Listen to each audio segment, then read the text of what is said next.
फ़लस्तीन foundation के ज़ेर एहतमाम press conference से खिताब करते हुए काजी अहमद नूरानी ने बताया कि हम पाकिस्तान की जानिब से फ़लस्तीन और कश्मीर की आज़ादी के लिए आवाज़ बुलंद करते रहेंगे। फ़लस्तीन फाउंडेशन हमेशा से फ़लस्तीन के कॉज के लिए मुतहर्रिक है और योम अर्ज़ फ़लस्तीन के हवाले से आज हमारी जो ऑल पार्टीज़ कॉन्फ्रेंस थी, पाकिस्तान की तमाम मोतबर सियासी जमातों के उसमें रहनुमा शरीक थे। उसका मकसद ये है कि हम एक पाकिस्तान से तवाना आवाज़ बुलंद करें। बहर सूरत ये हमारी हुकूमत की जिम्मेदारी है कि वो एक आवाज़ उठाए, लेकिन अगर हमारे हुक्मरान इस तरफ राग़िब नहीं हो रहे तो हम अपनी जिम्मेदारी पूरी कर रहे हैं।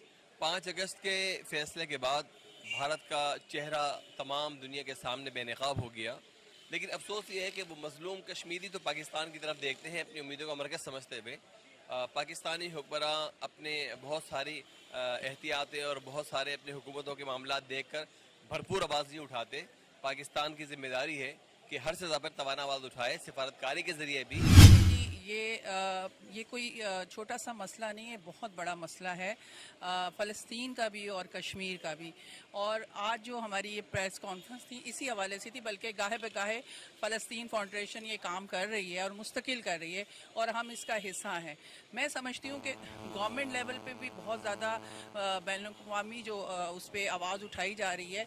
ये ज़रूर आप कह सकते हैं कि इस पर मुश्तरका, देखिए फ़लस्तीन और कश्मीर का मसला ना कोई सियासी मसला है, ना कोई इसको किसी और उस पे रंग पे हम लेके जा सकते हैं। ये एक इंसानियत मसला है जो वहाँ पे हो रहा है, हमारी माओ बहनों बेटियों के साथ जो कुछ किया जा रहा है। मैं समझती हूँ ये बड़ा शर्मनाक ऐसा अमल है कि जिसपे मैं कहती हूँ सबको, दीनी जमातों को, सियासी जमातों को, सबको एक प्लेटफॉर्म पे हो के इस पे आवाज़ उठानी चाहिए और सब अगर मिल के उठाएंगे तो ये जल्द ये मसला हल होगा और फ़लस्तीन और कश्मीर इंशाल्लाह आज़ाद होगा और कश्मीरियों को उनका हक मिलेगा और फ़लस्तीन को उनका हक मिलेगा। मजलूम कश्मीरी आज भी पाकिस्तान की तरफ देख रहे हैं, लेकिन हम सिर्फ 5 फरवरी की आम तातील मनाकर अपना फर्ज पूरा कर लेते हैं। वीडियो को लाइक करके फेसबुक और व्हाट्सएप के जरिए दूसरे लोगों के साथ शेयर कीजिए और ऐसी ही खूबसूरत वीडियोस फ्यूचर में हासिल करने के लिए रेड बटन पर क्लिक करके और बेल आइकॉन को प्रेस करके हम सबके सब्सक्राइबर बनना मत भूलिए।